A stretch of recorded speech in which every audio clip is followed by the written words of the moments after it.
Welcome, everybody, to another Star Trek and Star Wars fan film weekend. Today, we will be covering Star Wars fan film known as simply Heir to the Empire, Part 1. And this was a fan film directed by a man named Damien Valentine, who also lends his voice to some of the characters in the shows. And these shows were based off the books of Timothy Zahn, Zahn, who was one of the early, along with Kevin J. Anderson, was one of the early writers of the Star Wars books, the novels, which some say are non-canon or non-canonical or not a part of the actual stories. But I would like to see them turned into canon. And if I remember, my friend Jay Aldridge, brother Jay, recently told me that the Star Trek people, including Roddenberry's Foundation and Paramount Plus, said that they did consider the fan films of not only James Cawley but Vic Mignogna, who respectively did Star Trek New Voyages and Star Trek Continues. They are now canon. So that is awesome. And then they did the same thing a while back, I think, they did a while back for the, what was it called? The animated series. And then, And here up to the front is our first guest, Mr. Sci-Fi Sif Dan. Welcome, Sci-Fi Sif Dan. Hello, Mikey. How you doing?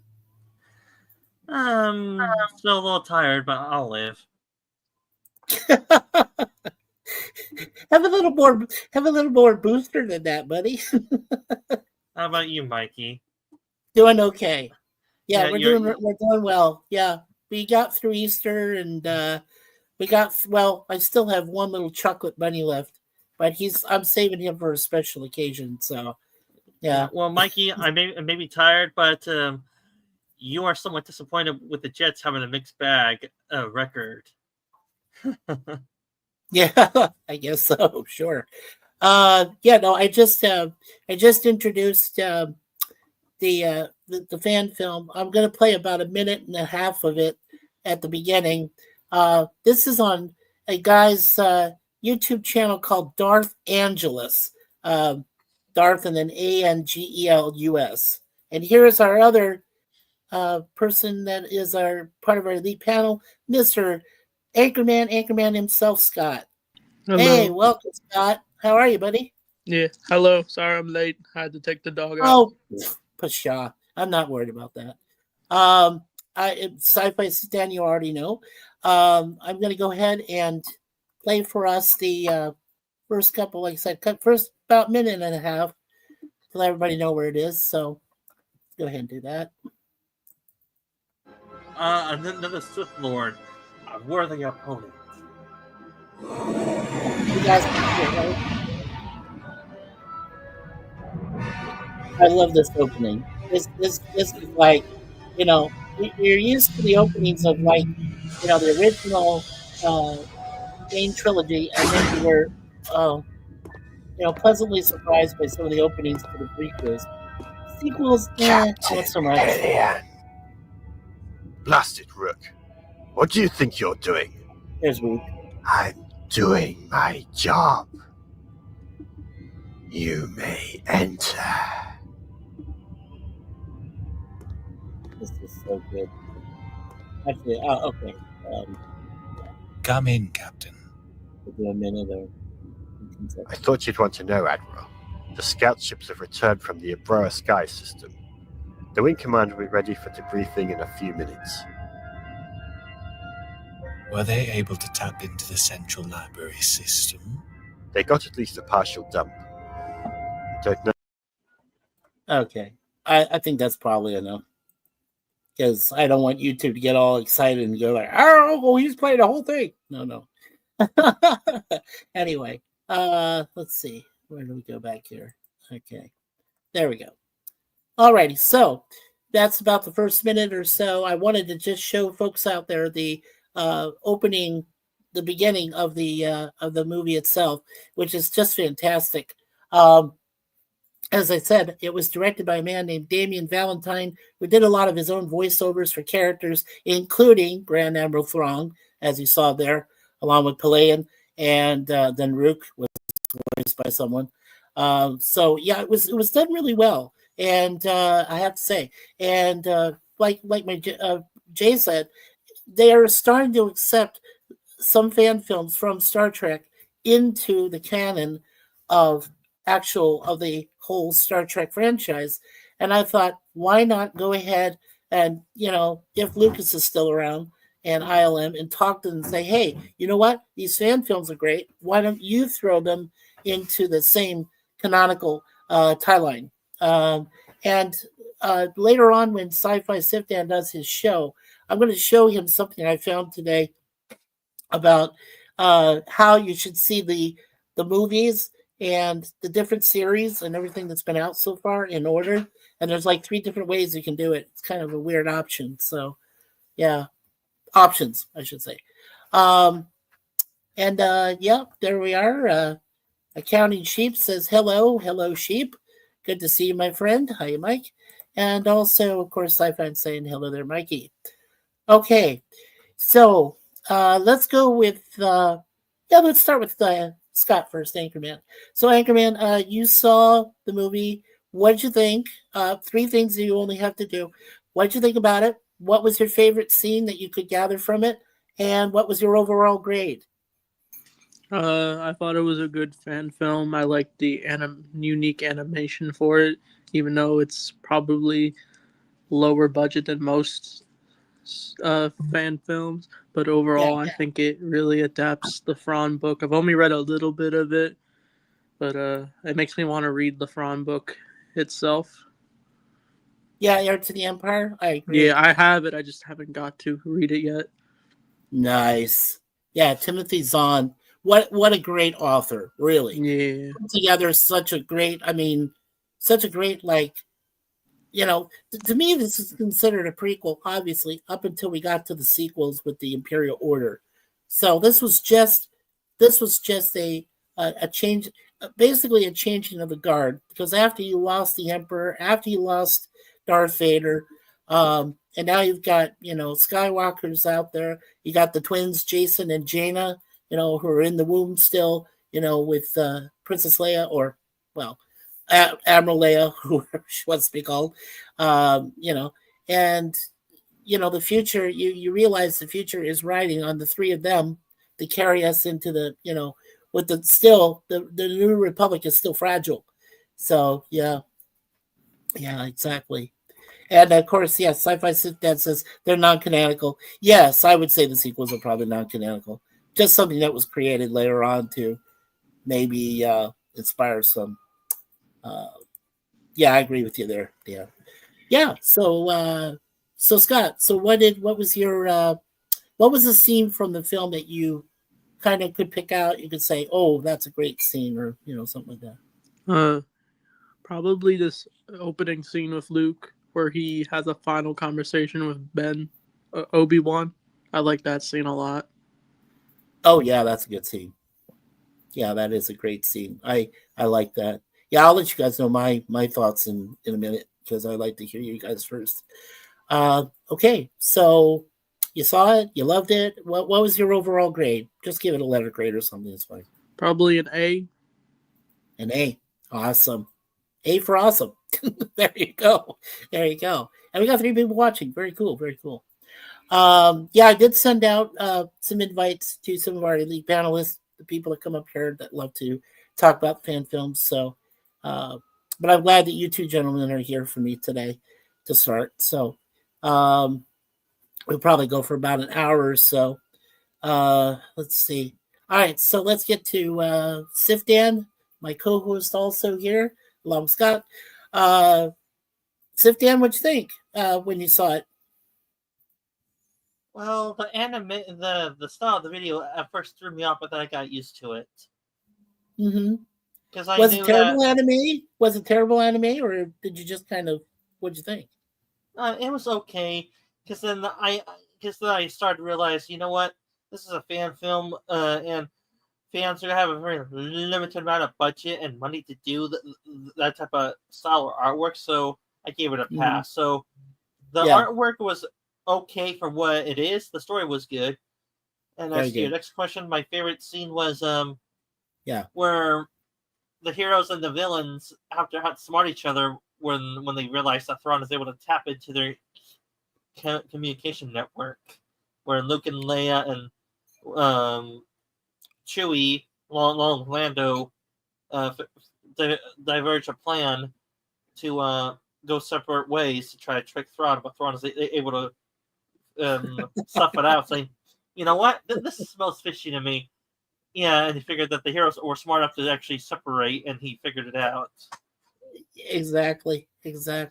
Yeah, that was kind of funny. I mean, they all figured, oh, yeah, we'll just go off in 3 different directions, and Thrawn's not going to catch on. But Thrawn is smarter than that. I mean, he thought it peculiar, but yeah, he figured it out right away that he knew where they were going was Jomek was the one place they were supposed to head for in the tour, which would lead to the second part 2, which we can also do again in a couple more weeks from now. Okay, so what was your overall grade, Dan? I'll give this one a solid A. And we'll say this, for that one scene between Thrawn and the heroes trying to outwit each other, that actually showed Thrawn's intelligence and why he is a threat. That showed his true intelligence. Yeah, he is an Imperial warlord, right? And he came from the Outer Rim territories. Am I right? Yeah, the Outer Rim / unknown regions on those unknown regions of space. Yeah.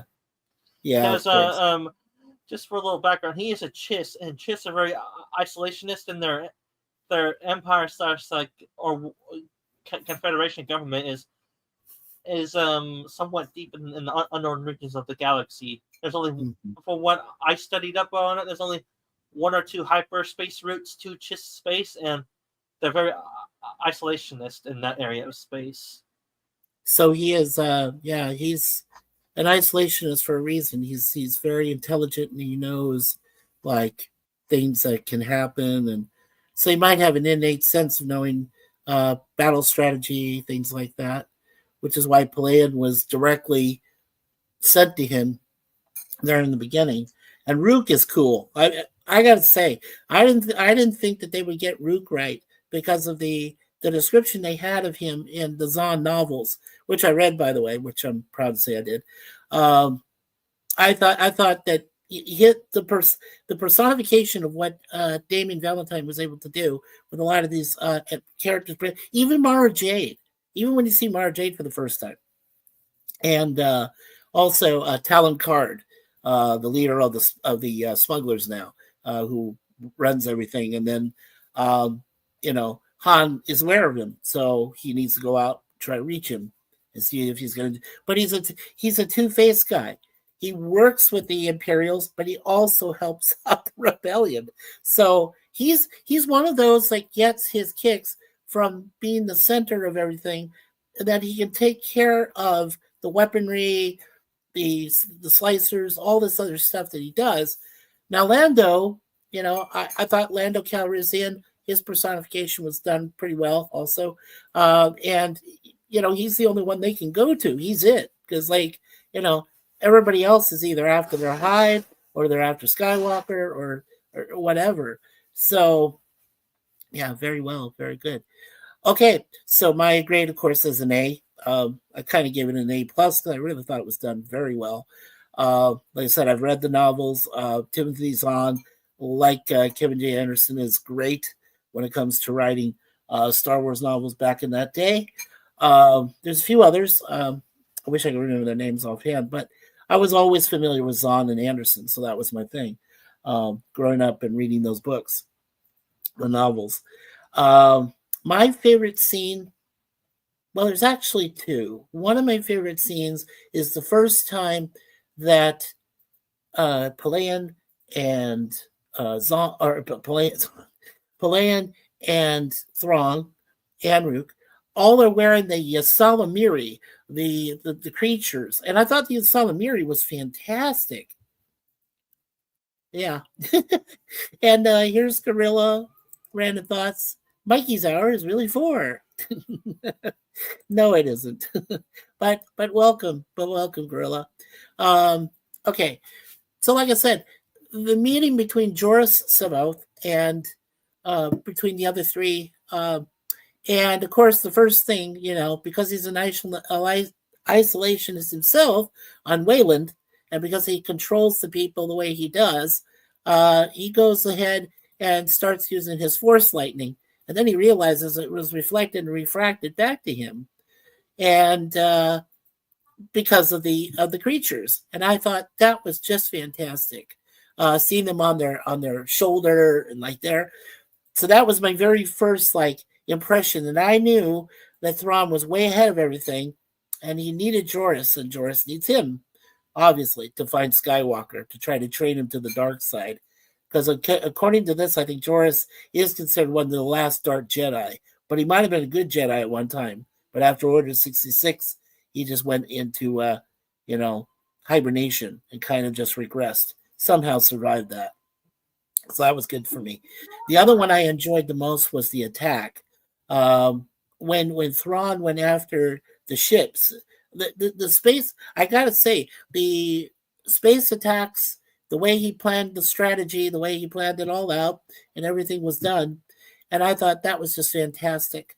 And like you guys said also about the way that the three of them were going to go off, but he automatically knew the prime target was Jomac, and they were going to head there. So he was going to head that way as well. Very well done. And I just, and like I said, A+ for me. I really enjoyed it. I've watched it now. I've seen this movie now three different times, and I get a different thing from it, a different feeling from it every time, but it's just so good.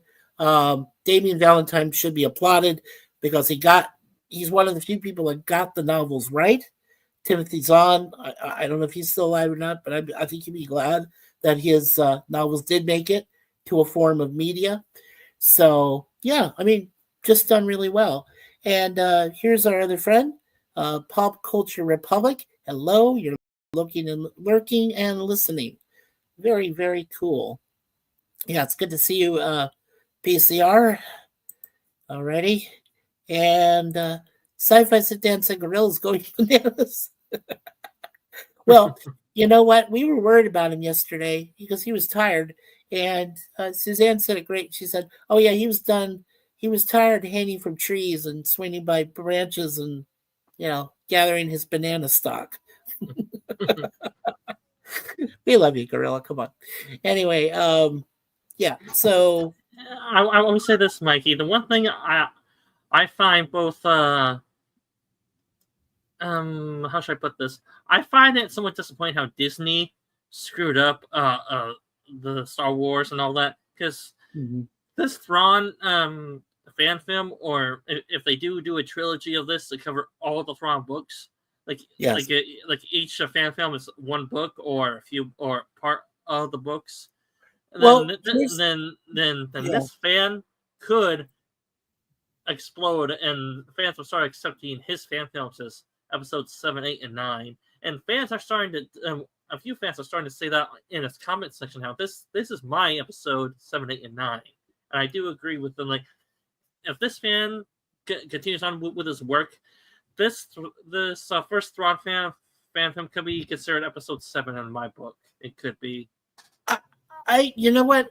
I actually think now Damien has made a part 2, and the part 2 came out 3 months ago, according to YouTube information. And this first one came out 3 years ago, it says. So maybe right around 2021, 2022, around that time, during the COVID, the pandemic.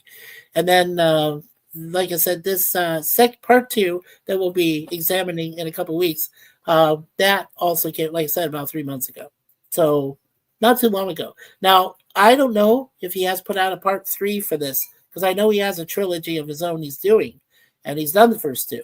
So I'll need to look that up more and see if he has got a 3 out the ground, or if he's working on it right now, because he's also on a very limited budget himself. But he does have some Patreon helpers. So maybe he might be able to put out something in another month or so. if it's following the pattern that I'm thinking, to where he'll have a part 3. So yeah, so I mean that was a very it was done very well. I really have to say, Timothy Zahn was a great writer. Right, I think he assisted on True Sepakura with the She-Rook, and if I'm not mistaken, he did Tales from the Bounty Hunters. He worked on some of that with Kevin, which are a couple of my favorite novels, by the way. I really like True Sepakura, and I really like Tales of the Bounty Hunters. But, when they came out with Heir to the Empire, I did read. I mean, I read every single book.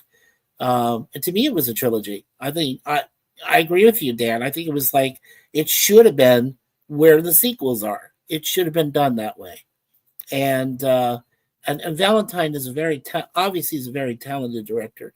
They could have used him to make 3 films that would have followed a perfect timeline right after Return of the Jedi. I agree, definitely. What do you think, Scott? Let me hear your opinion on that. Do you think that these Thrawn, movies would have been a perfect trilogy, say after Episode 6?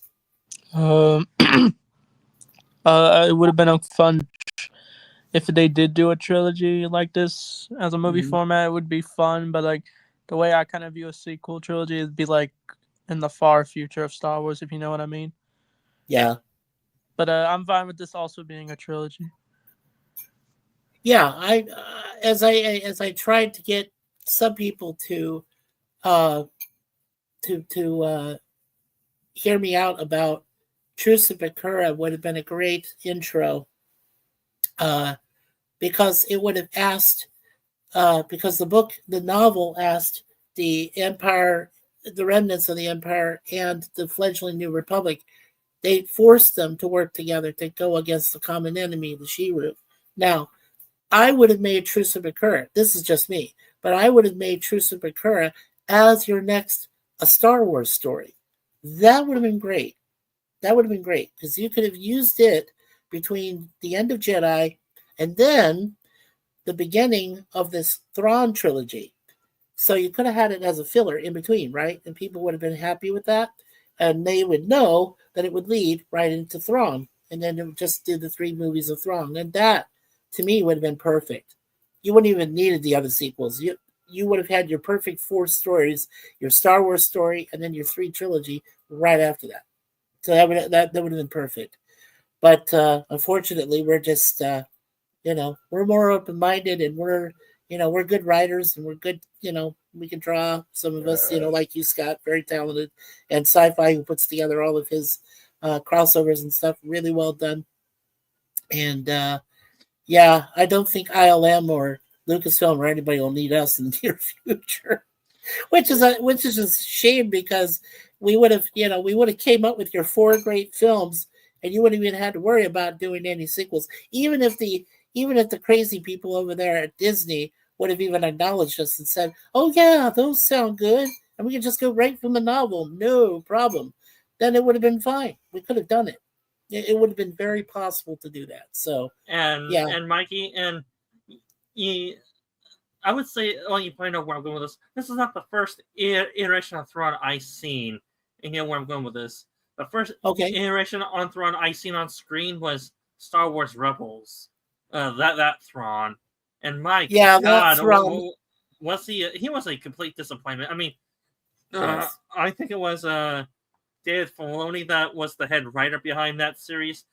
And Dave Filoni, if he's anything like his Thrawn character, he's a complete idiot. He is.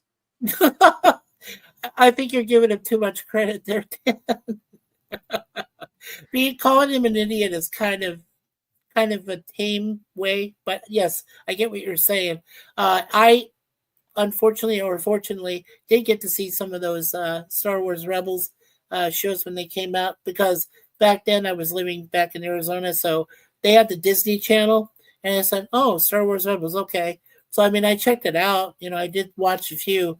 I liked seeing Darth Maul was back, I think, but that was pretty cool. So I said, well, how the hell did he survive? He was cut in half. I'm like, okay. And I like the what was the guy's name? Was his name Bridger? What was his first name?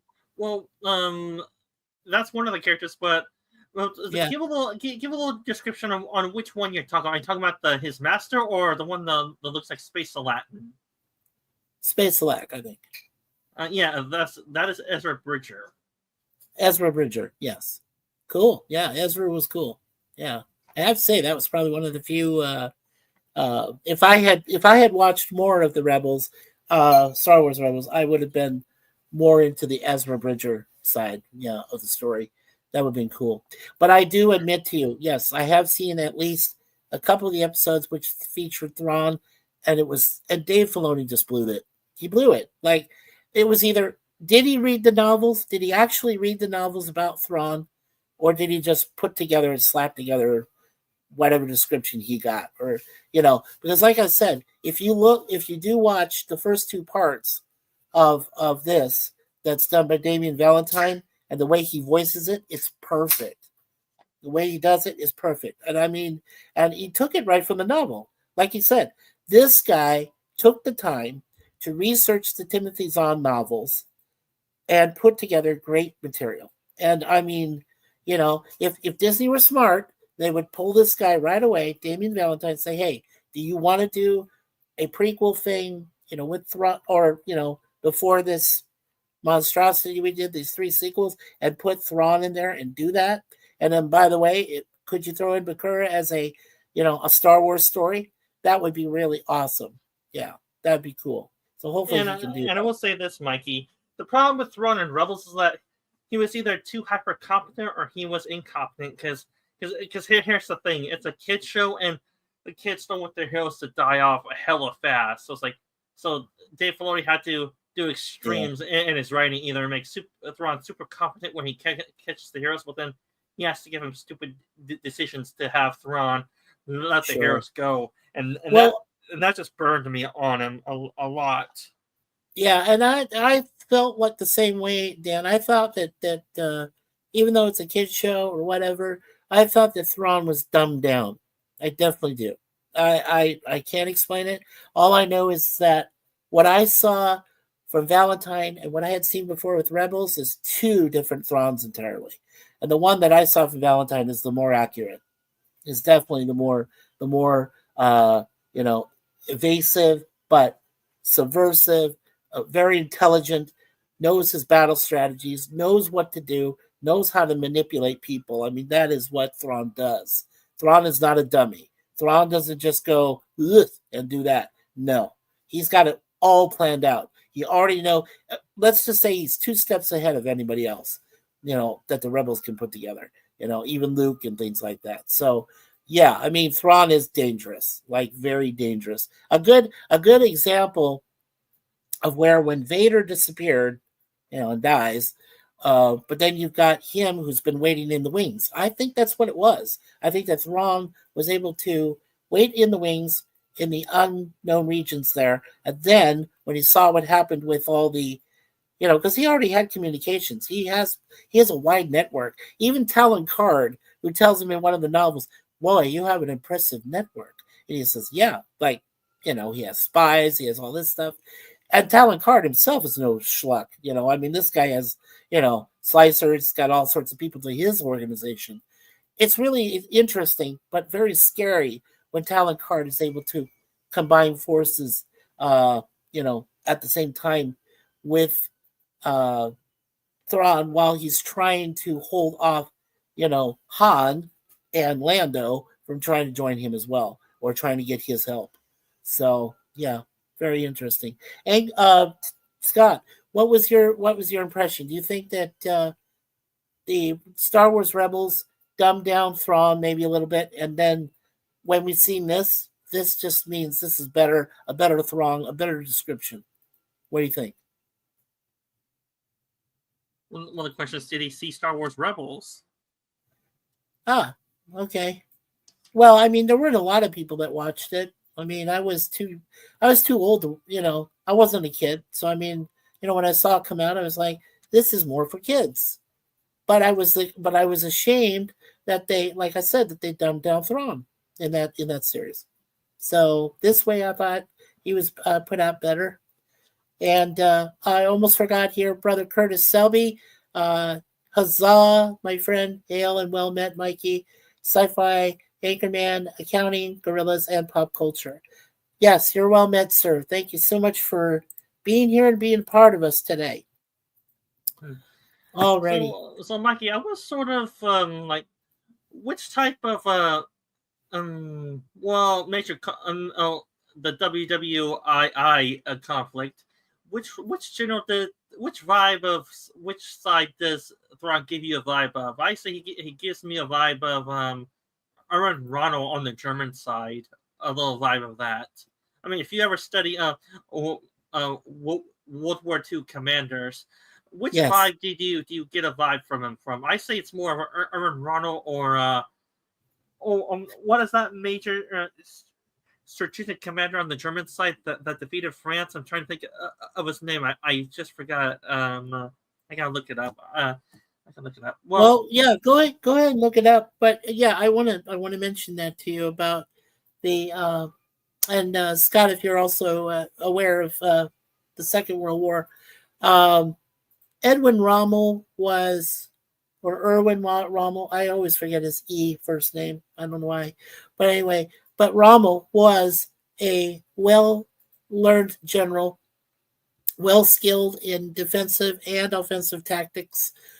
He knew how to use his forces well. Don't forget, he got his start in the Middle East. He had to use tanks to go over sand dunes and do all this stuff, and he had to use local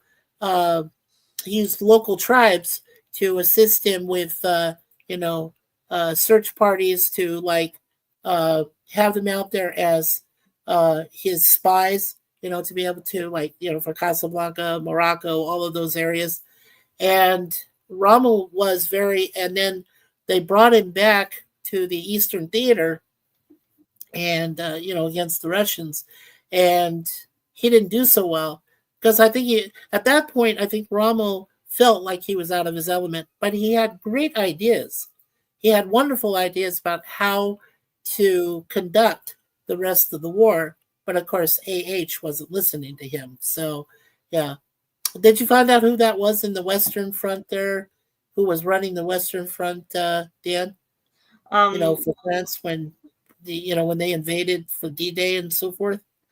Aaron Ronald was the overall commander during the D-Day operations, but yeah. He was out on his wife's birthday, I think he was, and he wasn't there immediately to counter the Allied landings. So I think his immediate subordinate too was, from what I hear, was out on training missions during war games. So the only real competent commanders were on the ground, but they were unable to respond or coordinate their efforts enough. And then don't forget that they were misdirected. Initially, it was up to Churchill and Montgomery. Eventually, Montgomery leading the British forces, and then of course, Dwight D. Eisenhower was leading the rest. And it was their job to create a diversion. So they, for a while, they were able to convince the Germans that they were going to attack one other spot, but they never went there. And they used inflatable, we see these documentaries where they used inflatable planes and, early forms of tanks, things like that, just to convince them that there was a major invasion coming and that they were going to go to this one area there near the French coast, but not Normandy, right? And then eventually they found out. There it is. Erich von Manstein. Right, that's it. Awesome.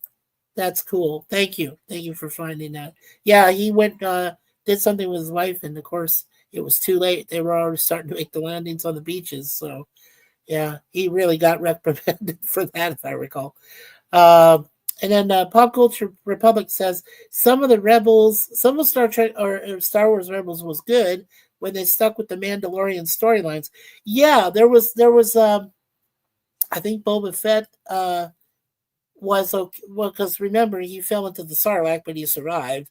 and there was a novel about that somehow, and then he was brought back to health. Yeah, and I think pop culture, why those were so successful in the early Rebels thing is I think why they brought the Mandalorian back for itself as its own series, and they wanted to bring out the Fets and everything. So yeah, I think that's probably why they did it, because they saw some success in that storyline. So yeah, very cool. Okay. Well, Mike, I was just come out and say this. I lost interest in Star Wars Rebels after season 2. I lost interest on that because I found it too damn bland, boring, and just childish. I mean, but then it's a TV show. It's a TV show for kids. Like, okay, I know that, but Star Wars can be multi-generational in its content. It can be not just plainly for kids. But then people will say, the fans, oh, well, George Lucas said it's a kids franchise. It's kids movies only. Bull fucking shit.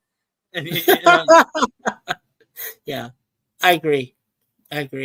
Well, Scott, let me ask you, of any, and I'll ask this of you too, Dan, and I can't really ask myself because I haven't really seen all of them per se.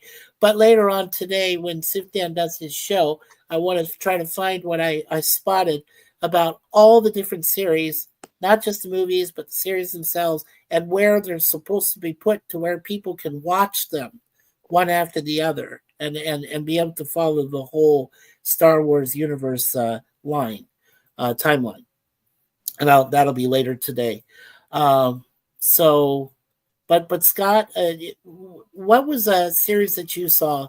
What series have you seen since the movies, and what do you think could have potential, or did any of them have potential? What was your views on that?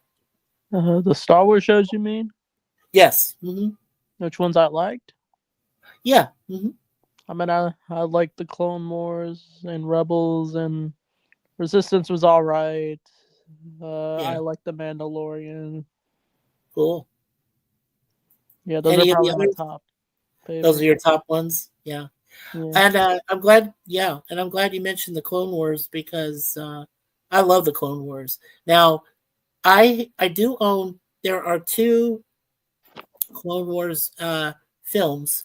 There is the film that, like I said, Tartakovsky, who created, among other things, with the Cartoon Network and Samurai Jack, among other things he created. But Tartakovsky did the most definitive to me because that he took 5-minute shorts, 40 of them total, created all of them, put them all together. George Lucas signed off on it, gave his full permission and full endorsement, and he put them all together to a 2-hour movie. And then I used to own it, and I'm still trying to find it. And what it did was it filled perfectly the finale of all the soldiers you see lined up from Attack of the Clones, and then Revenge of the Sith, which is the third one. So it goes basically end of 2, fills the space, and goes right to the beginning of 3, where Anakin and Obi-Wan are flying overhead with their droids and fighting in the Battle of Coruscant to get a hold of Palpatine. So, yeah, I mean, it's perfect. I love Clone Wars. I enjoyed that show. Yeah, me too. Yeah. And like I said, I have the second one, which they turned into a movie. That can also just as well fill it in as well. But I really do want to find the Tartakovsky version because it was done just so well. And Grievous, I mean, first time you get introduced to General Grievous, I was like, oh yeah, that's just great. That's fantastic. Well, I will say this, Mikey. Yeah. Anchorman is more of a casual classical Star Wars fan. I'm more of a classical hardcore fan myself, so right. I'm more critical to this new Star Wars stuff.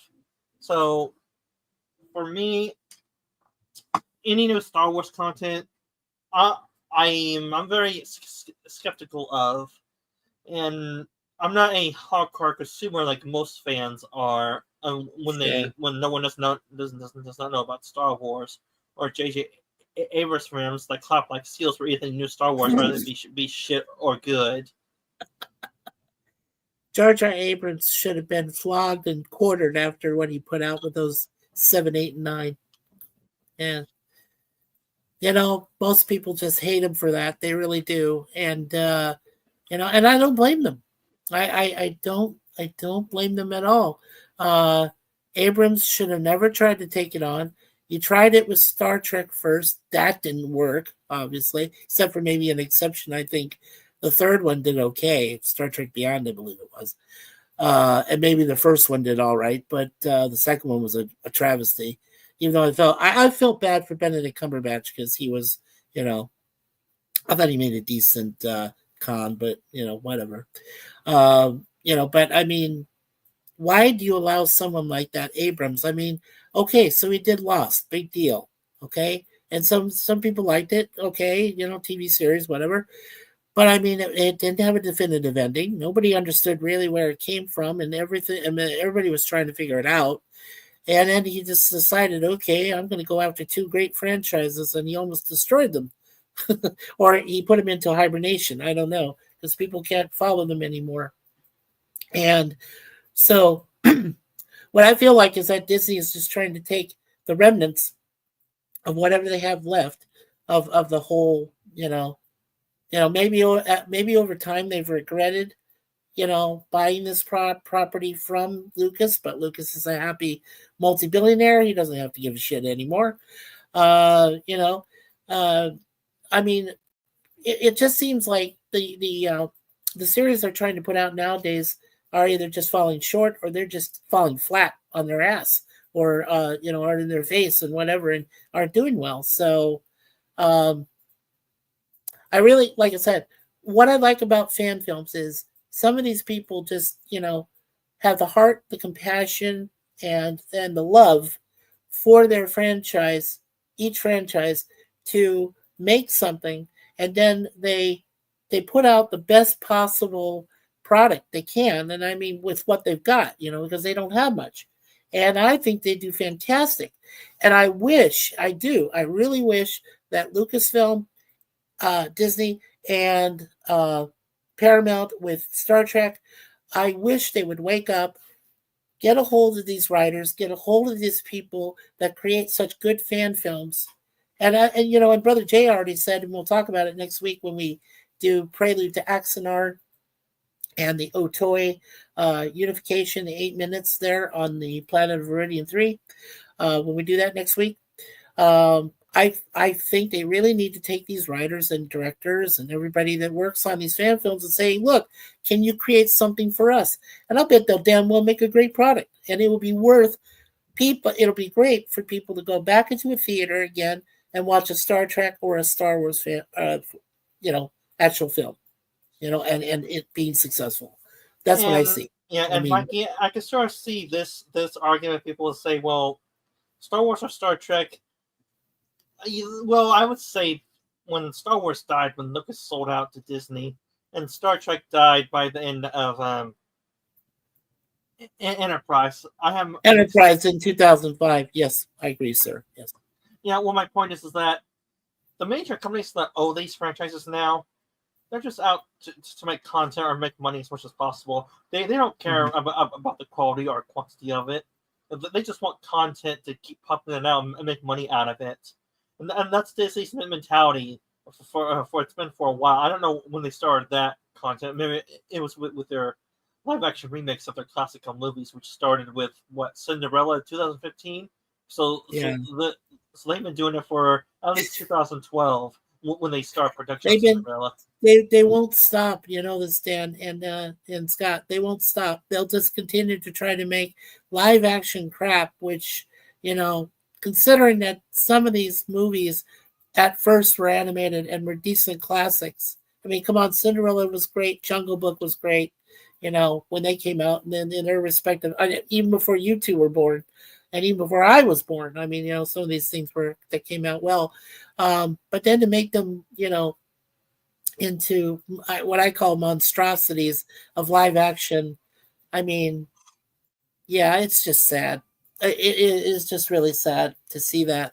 Now, like I said, one of the things we will talk about next week when we talk about Prelude to Axanar and the other show, Unification, Brother Jay has confirmed to me, and I checked it myself and confirmed some research, that Paramount's making an effort to have, well, first of all, they made the effort and said, yeah, Kali and Monona, your respective Star Trek series that you did fan films, we accept them. They are canon. They should be there as part of the original Enterprise.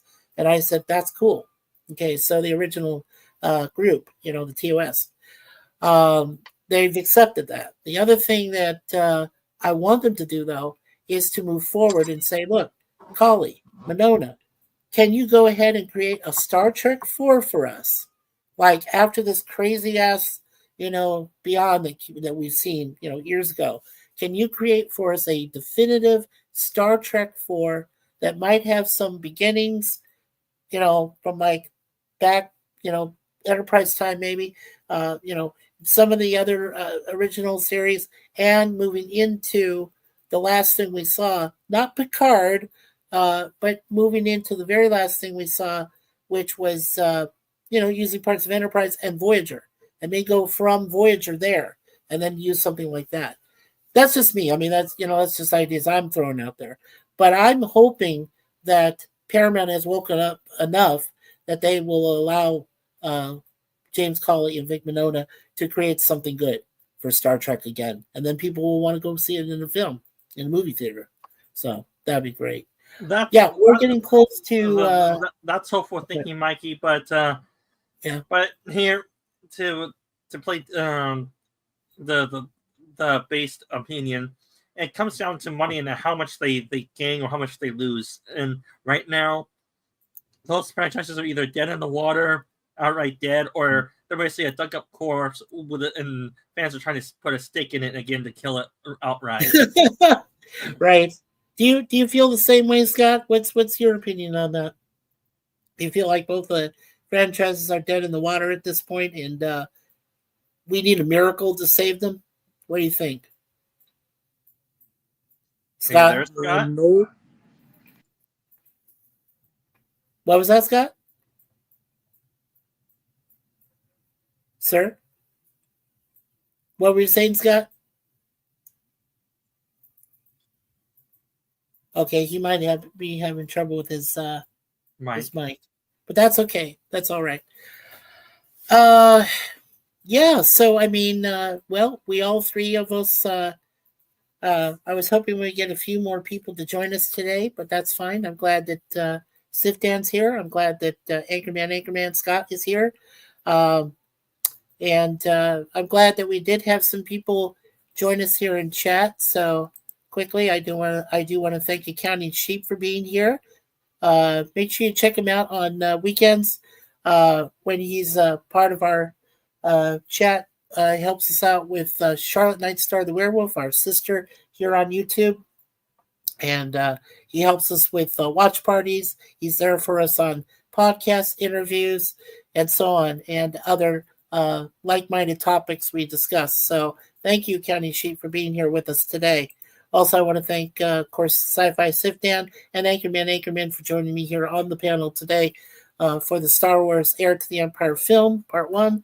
And in 2 weeks, we will, after we do sorry, Mikey. My dad had to talk to me for a second. Sorry, had to leave. Oh, no, that's okay. That's okay. Before I continue, so Scott, I want to ask you, is there any hope? What do you think about Dan's assessment? I kind of agree with it. I think that right now the Star Trek and Star Wars franchises are at a dead standstill right now. So what do you think? What's your opinion on that? Well, I'm enjoying Star Wars right now. I mean, not everything works for me, but overall, I just enjoy what I enjoy. Yeah, cool. And I don't know if I should give Star Trek a chance. I don't know where to start.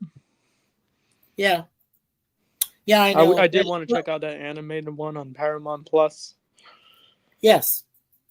Oh, yeah, that for sure. As I was going to say, I think that, like I said, this is a beginning, at least for the Star Trek franchise. I think this is a beginning where they've accepted two of these wonderful creators of fan films, for Star Trek New Voyages and for Continues. And I think that if they can get Kali and Minota to work together and get them together to create a film that people will enjoy going back to a theater for, I think they should do Star Trek 4. I think they should be the ones that should work on the next one. I really do. In case it involves the original cast, with Chris Pine and everybody else, that's still there. I think they should. I think they should work on that. Definitely should. But yeah, I appreciate that, Scott. Also, let's see. So we've got Gorilla Censored Thoughts. Remember, Gorilla does his Cinema Sunday coming up this Sunday. He's going to be doing a watch party for Terminator 3, The Rise of the Machines. He usually does Walton streams on Friday nights, usually during the middle of the week around Tuesdays or Wednesdays. He does his wonderful cigar lounges. And on Thursdays, he does some shows there as well. So make sure you check out Gorilla Censored Thoughts. He has a fantastic channel. And tell him that Mikey and Dan and Scott and all the Silverbacks sent him from all of us. So see what he says to that. And Pop Culture Republic. Pop Culture Republic has some great shows that he does. He talks about different pop culture items that he has accumulated over the years. He talks about different shows, different series. He has a wonderful little channel there. Please make sure you go to Pop Culture Republic and subscribe to him. I know he has a few, but not a lot. So please, he has a great show. Please go and do that for him, please. And also we have Curtis Selby. Curtis Selby is our Tired Midnight blogger. He's also one of the most polite, political analysts you'll ever know and meet. He does a great show of his own. And he talks about different subjects involving politics and possibly religion and other things. But he does it in a very polite way. So if any of you get a chance to go to Curtis Selby's channel, please do. And make sure you hit that like, subscribe, share it. And don't forget, hit all notifications when you subscribe to their channel. It takes less than a second. And then when you see where it says notify me, hit that one time. It'll turn your notifications on so that you'll be able to know when the next live stream like this or another webcam, which I do during the week, will come on. So for all of us, including Sifdan and for Scott and for his friend Eli. So yeah, make sure you all subscribe to us, please. It does help. It's not just the algorithm, but it helps us out. So that's a good thing. Anyway, so before I finish here, let's see. So, Scott, are you looking forward to next week? Like I said, we're going to be doing Prelude to Axanar. That's our next Star Trek fan film. And, of course, we're also going to run we'll also talk about the unification where they're on Viridian 3 and where Spock goes back there to see his gravesite. And he realizes that, of course, Kirk was pushed back into the Nexus. So when Spock dies, he goes into the Nexus and he's there with Kirk. So is that something you're looking forward to next week? Yeah, I'll see what I can do. Oh, cool. And we just had come to the stage here. Our friend and yours, Miss Charlotte Nightstar the Werewolf. Awoo! Hello, Charlotte. Charlotte, you want to say hello for a moment? The question is she on taking a vow of silence this weekend? I don't know. She works every other weekend. You know this, guys. And then this weekend I'm not sure if she is doing anything per se, but let's see. I'm looking at let's go back here. Yeah, there she is. And so Dan says to Accounting Sheep, when you read his chats, try not to fall asleep. Okay. And then there she goes. Woo! And she says, yes, I am. Sif Dan, silent as a lamb. Spurk, spurk. And not doing any streaming today. Well, I was pretty sure you weren't, sweetie, but we are glad to have you up here. Charlotte, while I still have you, did you get a chance to see the Heir to the Empire Part 1? that I sent you, the copy of the fan film, and what'd you think? And then give me your grade if you did get to see it. So yeah, I'm waiting. We'll wait for your response. Um, so just to give you an idea of what's coming up next week. Let's see. Okay, so like I said, Gorilla has his Cinema Sunday, Terminator 3 Rise of the Machines. Then on Monday, after I do in the afternoon my 2-episode review of Red Dwarf, later that evening at 8:30 p.m. Eastern Time, myself and our friend PvP are going to be co-hosts of a show. We're trying an experiment. It's going to be called JAS Live, or just another stream live. And what we're going to do is, for about 30 minutes, we'll talk about one subject, one topic we came up together with. And for Monday, it's going to be the greatest drummers in rock history, and we'll talk about that. And then after the 30 minutes, I'll post the link just in the chat, just not pin it, but I'll put the link to the stream. And if anybody else wants to come up, talk to us about other subjects which are not taboo, like the religion and the politics and all that stuff, that's reserved for our other friends. If they want to talk about other things, pop culture related or anything else, they can come right up and we'll talk to them, and we'll have some fun. We'll see how that goes. And Charlotte says, no, I had family issues. Unfortunately, I'll give a look to either today or Sunday. Okay, cool. And then Charlotte, when you get a chance, let us know what you thought about it on Monday. That'd be great, because we talk about all the pop culture and stuff. So that'd be fun. Here's PvP. Not this Monday. Oh, I'm so sorry. Let me retract just what I said about Monday. Okay. So Wednesday. Let's move back here. Okay, so Wednesday, April 30th at 8:30 p.m. Eastern is when we'll have the JAS live, because this coming Monday is actually the Canada election for premier, so for the Prime Minister. So yeah, I'm sorry about that. And then we got Gorilla Cigar Lounge on Tuesday. So yes, I'm sorry. So move everything ahead to Wednesday at 8:30 p.m. That's when PvP and I will co-host together for JAS Live. Okay. Thank you, PvP. I'm glad you came by to let me know. Yep, to remind me. Thank you. Yeah. All right. So we got PvP here. Okay. And then Charlotte says, I have new updates to be revealed next weekend, but first, I'll share for intro on your show, Mikey. I've created a straw page, which will be my place to share and intro folks to songs. I'll share them. Okay. I'll share the link here. Okay. Awesome. Yeah, please post it there in the link in the chat, and I'll highlight it. All right. And yes, this will be the Patreon exclusive. Here's my straw page. Okay. Cool. So I've got that down there for you. And PvP says, I think Gorilla might have mentioned he might do a live stream of the election. Yeah, I think he did say he was going to do that. So yeah, that's something he's planning for Monday.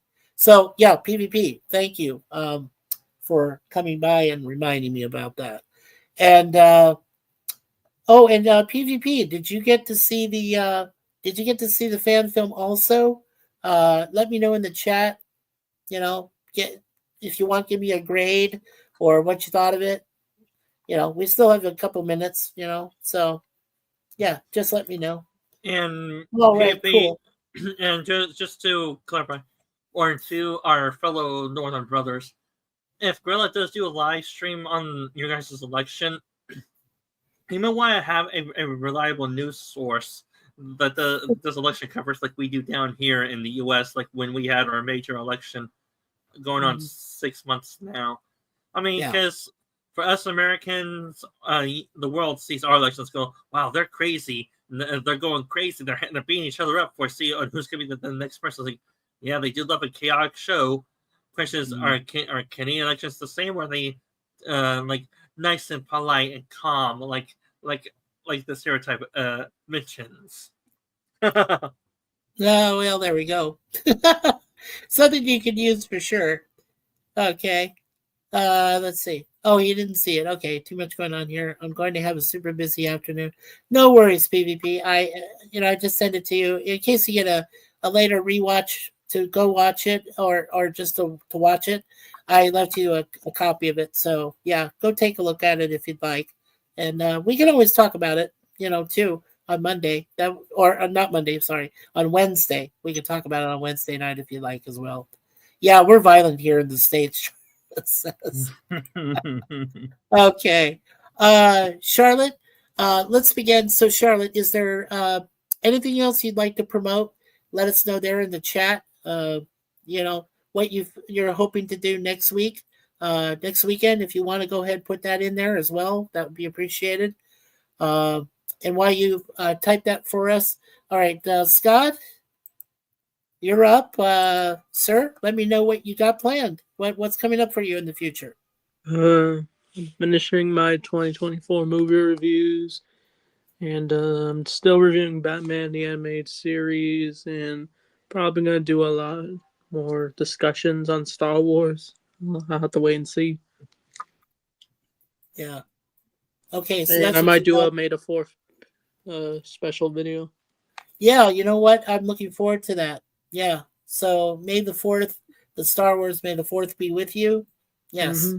That'd be a great anniversary day. Sure.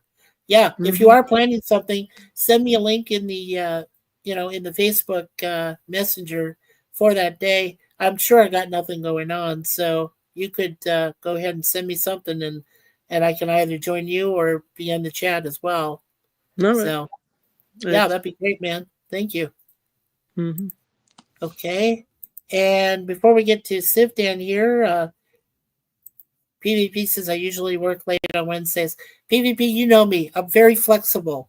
We can always do the 8:30 JAS live at any time, any day. You just let me know and we can put it together and I can announce it during one of my webcams during the week.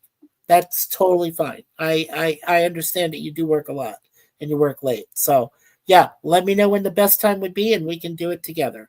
Okay? Like it is. It's just an experiment. We're trying to throw it out there, see if it become a nice, maybe precursor to, Gorilla's Censored Thoughts, wonderful cigar lounges he does, and so on. So, all right, Charlotte has posted. She has an interview with Brucifer. Ooh, okay, that'll be next week on. Correct me if I'm wrong. Let's see. That would be right. Not this weekend, but next Saturday, which would be May 1st and May 2nd. Okay, so during that weekend. So watch for Charlotte Nightstar the Werewolf. She's got some good stuff coming up. Also, she says, big news, Vincent Price movie talk. Who will replace Madonna today? Top films of all time. We're going to do a panel share. Awesome. Okay. That'd be good. Yeah, we can do that. That'd be for next week. All right. And then there's an interview with Little Movie Perp. Yeah, I know about him. He's got a good channel. Yeah. Okay. Alrighty. And PvP says I usually work till 7 p.m. Pacific. Okay. So what I could do for you, Mr. PvP, is we could go ahead and we can move it up to 10:30 p.m. because I can be up anytime. It doesn't bother me. I'm a night person. I'm a night owl. Hoot, hoot, hoot. Yeah. So if you want to move it up to say like 10:30 Eastern time, it would be 7:30 your time Pacific on next Wednesday. I don't have a problem with that at all. So that day it's the end of the month and Suzanne and I are going to go have a nice lunch, go see a movie, and then we'll be back in plenty of time. So if you want to do it for 10:30 or sometime around there on Wednesday night, this coming Wednesday, let me know. Okay. I want to be able to accommodate you because you're going to be helping me co-host. So yeah, that'd be fantastic. All right. Thank you, sir. And he says, okay, sounds good. Awesome. All right. And let's see. Let's go ahead and have thank you, Charlotte. Thank you, dear, for promoting yourself there. And let's go with Dan. And Sci-Fi Seth, Dan, go ahead and promote your channel, my friend. Alrighty, to all of you on the panel, in the chat that know me, don't know me. Sci-Fi Sit Down, you should cover different sci-fi TV shows or movies. I do my Dark Matter TV show watch parties on Wednesdays, usually at 5:30 Pacific time, with my fellow co-host if he's available for it. And I do my live streams usually on Saturdays between 2 and 4 p.m. Pacific time. And I try to upload a new video towards the end of the previous week or the beginning of next week. And I do cross streams with my fellow community members like Gorilla Censored Thoughts and Resolute Germ if they will allow it. They usually do. They're nice guys about that. And let's see here. And I have a secondary channel called Ultimate Sorcerer Dan. On that one, I cover Japanese anime or cartoons. Currently, me and my co-host are doing the Overlord Watch Parties. It's a dark fantasy adult-themed show. It's a good show. If any of you are interested in Japanese anime, you can go ahead and check it out with us. We do my live streams on my secondary channel on usually Fridays, 8 p.m. Pacific time. After Gorilla's Central Thoughts Walton streams, but from what he says, he may not do Walton stream next week, which means I could be able to bump that up a few hours depending if Gorilla is still not doing his Walton stream. And let's see here. Is that everything I have? Yeah, and for all of us here, every new Watch Hour and Watchmen encourages us to make more content for you guys. We'll also hopefully make a few dollars off YouTube besides our day jobs. I'll turn over to Mikey to give his long promotion to himself. Okay. Thank you, Sifdan. And of course, also thank you, Charlotte. And thank you, Mr. Scott, Anchorman, for being here in the wonderful panel. And for all of you in the chat for being here for us today. I do want to say this is a pleasure doing this. It's an immense fun time because I love talking about fan films. I know that they should be the defining moments that we should have later on in the movie industry, that these creators can be boldly to come out there, to put them out there. And then maybe, just maybe, I'm saying, the studios that be will pick them out from their little places and say, hey, we want you to do the next big film. So, and that is probably the best case scenario you can ever have regarding Star Trek and Star Wars.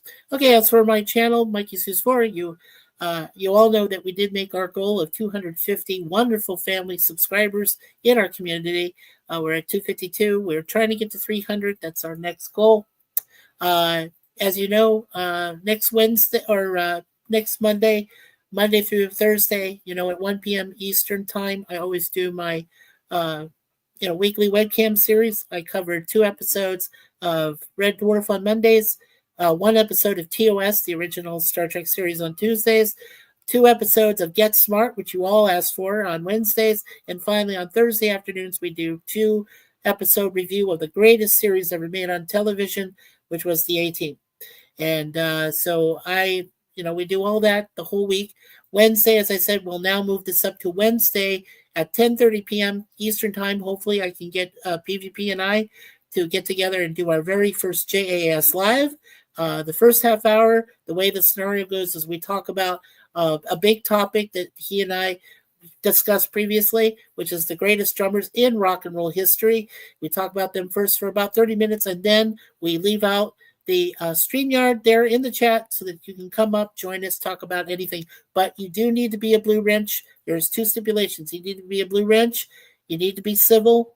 Oh, actually 3. And then the other is we have to know you. We absolutely have to know you in this community, in this family. So please make sure that you apply, when you come to join us, and we don't mind it at all. It's just that, that when you come to join us, you have all 3 of those covered. And let's see here. There's a couple things they were saying here, so I should catch up here real quick. Okay, so Sifdan says, a vampire and a werewolf go into a bar, and what is the punchline? Well, vampire says he'll have a Bloody Mary, and the werewolf says she'll have a bite to eat. Okay. Charlotte says, PvP, it was nice having you on the panel last weekend. I'm curious if I find David Bowie's singing theatrical and dramatic as well. And of course, she's laughing her ass off at Sifdan. And then, of course, she says, it was great having you for Watch Along panel for American Psycho. yeah, that was very enjoyable. Yes, Dan, I'm glad you were there for that. And then Charlotte, Sifdan says, my pleasure, sweet cheeks. And PvP says, hi, Charlotte. I enjoyed being on your panel. Anytime you wish to invite me, I'll pop on if I can. Bowie often was theatrical and dramatic in his vocal stylings. Absolutely. And PvP says, I would call Bowie's vocals expressive. Yeah, I knew what you meant by that, PvP. Charlotte says, sure thing, PvP. I'll see what goes on next weekend. If Little Movie Perp doesn't make it, chaos take over the day. Ha. Yes. Okay, Charlotte. And she says, but we can do it next Saturday, PvP, since Madonna is the topic and music talk can be done. Oh, yeah, I don't know if you want me to talk about Madonna. But if you get me up there, I can tell you some things, believe me, growing up with her music. Yeah, PvP says, gotta warn you, I'm not a Madonna fan. Neither am I, buddy. I'm definitely not a Madonna fan, okay? She possibly ruined what could have been one of the best Bond movie themes I ever heard or would have heard if it wasn't her singing it. And you all know what that one was. So anyway, so thank you, PvP and Charlotte, for joining our wonderful chatters today. Okay, and one last thing. This guy is called Murdoch 2.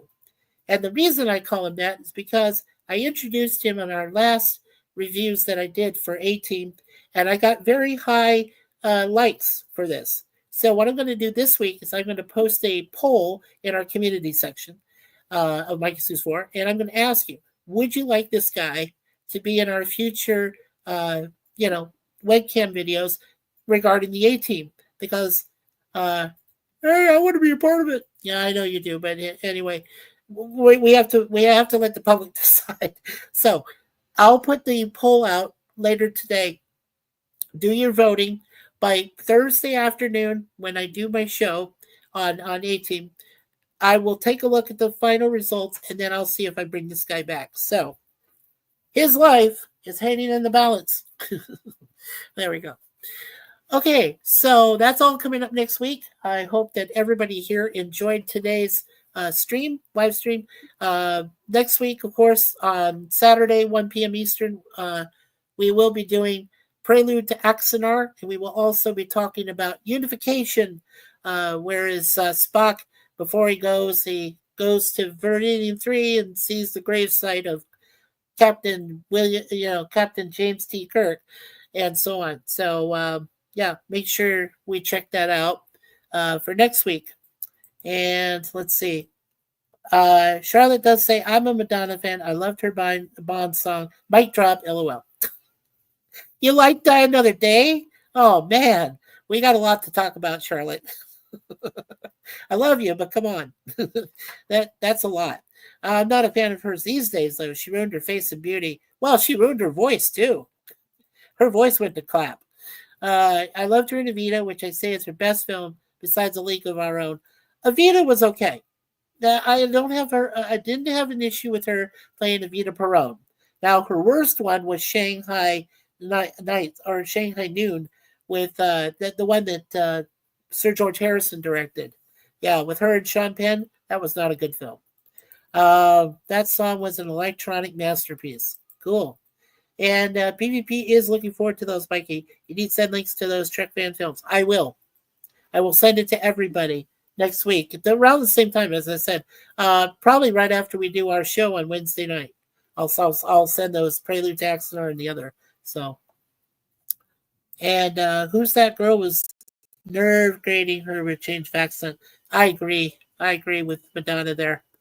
Okay, so let's say a quick prayer. In the name of the Father, Son, and Holy Spirit.